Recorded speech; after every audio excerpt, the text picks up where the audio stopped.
Hey everyone, happy Wednesday. Here with your update, and here it comes. Okay, welcome to the team, Jordan Sharp, joining us as an overnight nurse starting on Monday the 24th. We're so excited to have you. Quick little side note about Jordan. He is Kayla Horowitz's brother. So I'm sure everybody will make that connection after a short amount of time. That's not what got him the job, just a little fun fact. We are really excited to have Jordan. He had a great interview. He seems like he's got a great energy and that he's just going to drop right into our culture and core values. So welcome to the team, Jordan. We're excited to have you. All right, next thing. I just wanted to give kind of a quick unofficial update on this one, kennel cough. We really ramped up at the beginning of the summer feeling like we were having an outbreak and we were going to just buckle down and have to grit and bear through this. And it seems like we've got this situation a bit more under control. So I'm very proud of our team. Our resort team upped their cleaning protocol. And they've been very specific about educating clients as well as our customer care team has. So I feel like we've done a good job about getting the right information out there. But now I wanted to make sure that we were able to tone this back. This is not the complete grim situation that we were buckling down for. And so I think we may be able to just give clients a little education more so than feeling like we have to give this big liability warning and potentially scaring people off. So just be really cautious. Know that we're doing a really good job. We've got all the right precautions in place, from having a perfected cleaning protocol. We've changed our black lights that are in our UV lights that are in the air conditioning system to make sure that we've got fresh, full force bulbs going on there, as well as we are screening and responding to coughing dogs immediately. So I really appreciate the extra effort from our resort team on their processes and our customer care team and nursing team on their education to clients. But it might be okay for us to back off of the warnings a little bit and let those just fall in place as we do with our emails and our confirmation calls. In other words, great job everybody for being so on the ball and hitting target with this one. I'm really proud of us. Okay, next announcement, Staff ProHeart. Really important for you all to make sure that you are only doing this on your own time. As we've had in recent conversations, everything and everyone has a cost. And if you are administering ProHeart to your own pets while you're on the clock, we are not taking in any revenue for that. And so it's costing the company money to provide this free service. And I know you may think that you're just the one exception to this. It's not a big deal, but everyone makes a little exception, and it makes a lot of cost to the practice. And this could be hundreds of pets that are getting these. So really important that you make sure to do that. I love the idea of maybe doing it at the very end of your lunch break or something like that, buddying up with a team, giving that quick injection and moving on. Or even better yet, something that I like to do is I just package it up and I bring it home and give it to my pets at home really safely. It's a simple sub-Q injection, so pretty much everybody on our team ends up being trained to do that. Make it happen for yourself. It's easy. There's a lot of ways to take care of that, but on the clock is not one of those ways. So please give that your best attention.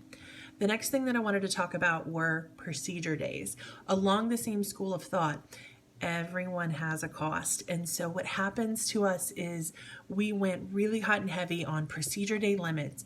Everybody knew that the magic number was 8. No doctor was supposed to be doing more than 8 procedures in a day. But what's happened over time is we've perfected so many of our systems that's not really a reasonable limit anymore, because we end up having doctors who are finishing procedures midday, and they're not able to have enough time to schedule appointments in the afternoon, so the team ends up standing around. We originally put those limits on because we were worried about patients not having enough time to recover from anesthesia. Well, we have 24-hour care, and we have now discharge nurses who stay later. So that concern's kind of faded away.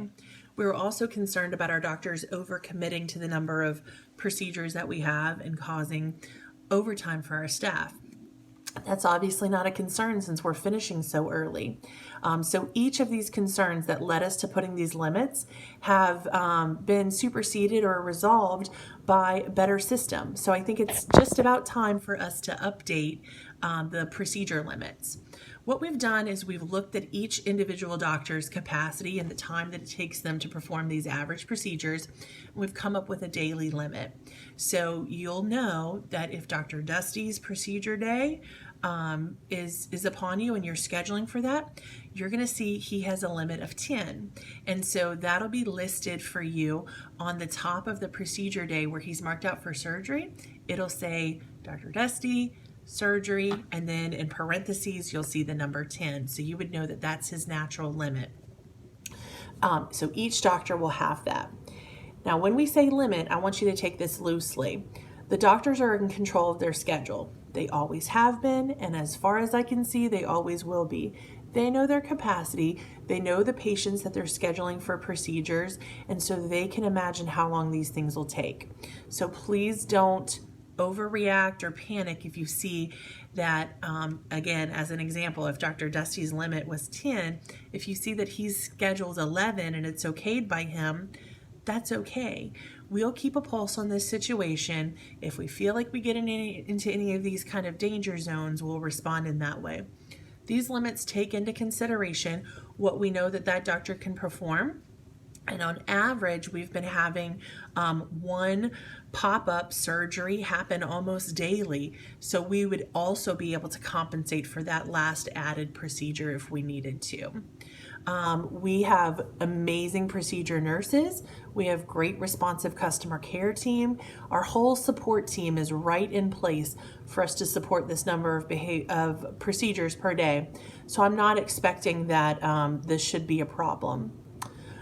Within the procedure day limits, we are going to say that we would like a specific mix. So no more than 6 dentistries per day. For each doctor. Now you'll notice for Dr. Kristen Armstrong, because she's newer to doing procedures all in one day, and that she's still perfecting her timing as a younger doctor, she is going to have a daily limit of 6 procedures total. That's a mix of dentals and surgeries. So her dental limit will be 4. But everybody else's dental limit will be 6, and then whatever surgeries that they want to add on. And again, once they've reached their total procedure limit, nurses and customer care team, you can ask if you can add on to those. And if that doctor approves, you can add it to their schedule. So again, I'll put this out in writing in all the right places for our customer care team and our nurses to know to schedule. But the primary place that you'll see it is on the calendar in Avamark, where you'd be scheduling those. Sorry for the labored explanation there, but I just wanted to make sure that everybody heard that. Quick recap if you're kind of preparing for that until you see it in print. Dr. Dusty's going to have a limit of 10, Dr. Kristen 6, Dr. Garrett 8, Dr. Patrick 12, and Dr. Angie 10. And those will be how the procedure days work through the week. And again, Dr. Bordelon is taking a little bit of a leave of absence from doing procedures while his back continues to heal. We're not sure when he'll return to those. It's not in the foreseeable future.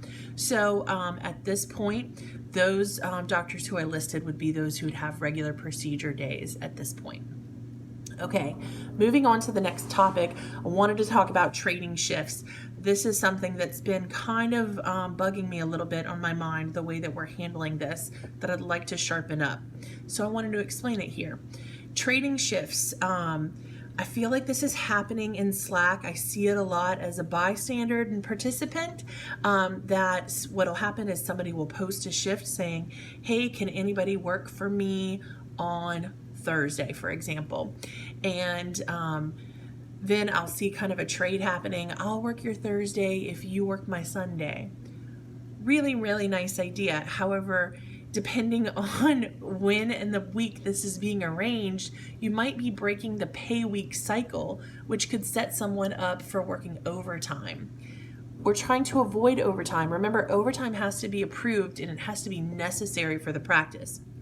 So I want to make sure that when you're proposing these shift trades, that you're paying attention to how the pay week works, and that you're not even proposing a trade to a manager without considering whether or not it would cause overtime.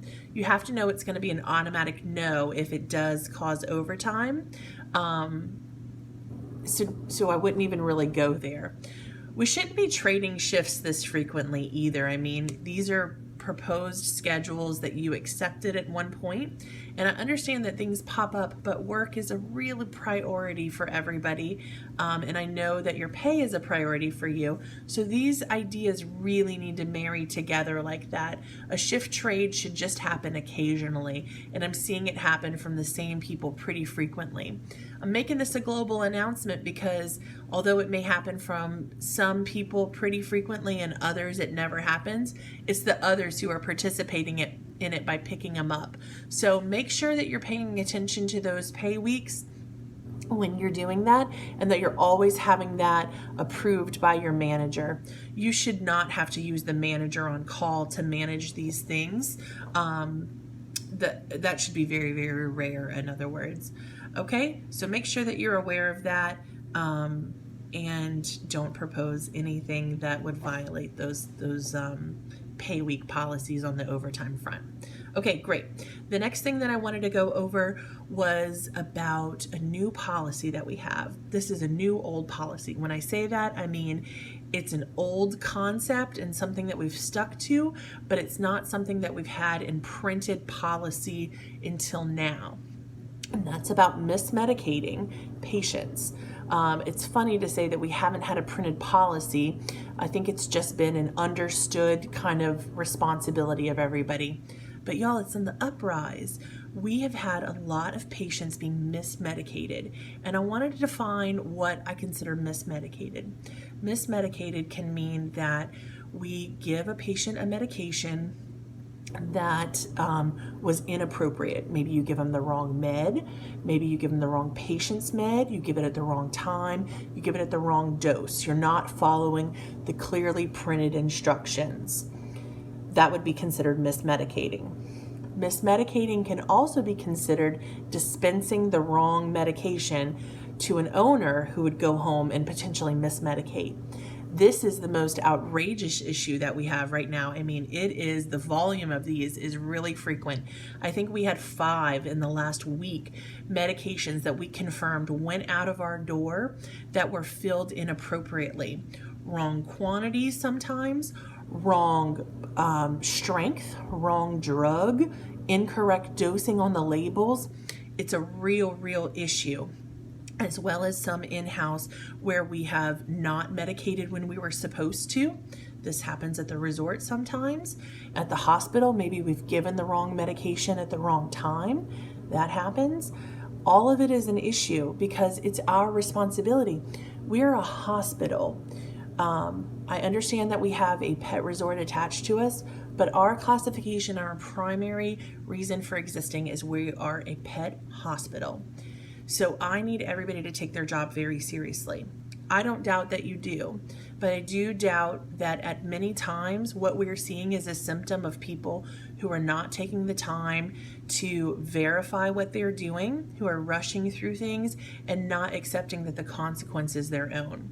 So this is where we've entered our policy. It's long stood this way, but now it's in print. Consider this your first form of advisement. Your second form is when you're going to sign the policy just following this. Your first form of advisement is if you mismedicate a patient for any of the reasons that I've described before, in any of the ways I've described before, you will get a written warning. If you do it a second time, you'll get a second written warning and possibly an additional consequence. And then the third time, you'll face termination. So it is definitely a hard and fast 3 strikes you're out going forward. And that's for the lifetime of employment, where if you make a mistake regarding medications and it's traced back to you specifically or your involvement specifically, you could face termination from employment. I know this is not the kind of information that you want to be hearing or that you may be feeling threatened with in this kind of video update. But I want you to understand we are a hospital and this is your responsibility. If you don't care for this responsibility, we can consider putting you in a position where medicating or dispensing medication is not in your core responsibilities. But this responsibility specifically falls in many groups that I see. Nurses who prescribe and administer medications and fill them. Customer care team who fill and dispense medications to clients. Pet resort team who receive medication orders and dispense and administer medications to patients in our care. Those are the three positions where I would say this is a core responsibility. As well as specifically looking at customer care team for the resort who would take medication orders from a client, put it in writing into our system to give medication instructions to the team. You're a player in this as well. So everybody needs to slow down and take their job very, very seriously because it has serious impacts on our patients. Just really have to raise awareness, which is why I'm slowing down my speech on this. I want to make sure that everyone understands. If you have questions, please come directly to your department manager and talk it out. They will happily provide you with the training, with the education, with the reassurance that you need to do your job. As well as they will help you out of your position if you feel like you can't commit to that. However, I don't want anybody to be scared of it. If you know the risks for you and you know the risks for the pet, it seems like an easy stretch to make sure that you verify what you're doing, that you're able to slow down when you know that something is important, and make it a habit. But your department manager can help you with that, as well as I can help you with clarity on where this policy is coming from and how it may affect you. But I need everybody to give your attention to this immediately. In writing, we have this policy in our updated handbook, which Alex has published in the training section of Humanity, and we've assigned it to you there. Once you read through the entire handbook, and again, including this particular policy, I want you to print the signature form and bring that signature form directly to Alex. She's going to log to make sure that we get a signature form from everybody, understanding what our updated policies, again, including this medicating policy, is, and we're expecting this to be done within the next week. So in the next week, I want you to read the entire handbook in the Humanity training section, and then I want you to print the form and bring it directly to Alex to turn in. So by next Wednesday, we should have everybody in compliance on having that signed. Really important. Okay, great. Last thing, on a lighter note, we are bringing back the social meetings that we used to have. It seems like it's really hard to connect with everybody and to continue to get to know people, as well as stay connected to the vision of our practice. We've had just a lot of luck with connecting in small groups instead of in town hall meetings, so I want to try and do those more frequently. And I am going to be setting up some social times where if we're having an afternoon meeting, we'll do like ice cream or beverages. And then in the morning times, I'll have like coffee and things like that. So I'm going to invite you to those. We've had struggles with getting everybody on board, understanding that they've been invited to something and that we really want you to come. So I'm saying it here, as well as we're going to put little invitations on your locker instead, just telling you when and where you've been invited to these social meetings. So if you're newer to our team, please don't be intimidated, but please do come. The invitations are going to say basically in plain language, regrets only, which means we're counting on you to come unless you reach out to me specifically and say that you can't make it, in which case I'd love to invite you to another kind of social at a time that works better for you. So get those invitations, look out for them. If you don't get an invitation for the next week, don't think that you're not included. We just are trying to take smaller groups so that we can have more get to know you time in a not so big crowd. So your turn will come, and promise everybody's going to get to come through. All right, y'all, that's it this week. Thank you for everything that you do. Thanks for tuning in for these longer updates. It's important on this journey from good to great. So thanks for paying attention to every detail. Y'all have a great week.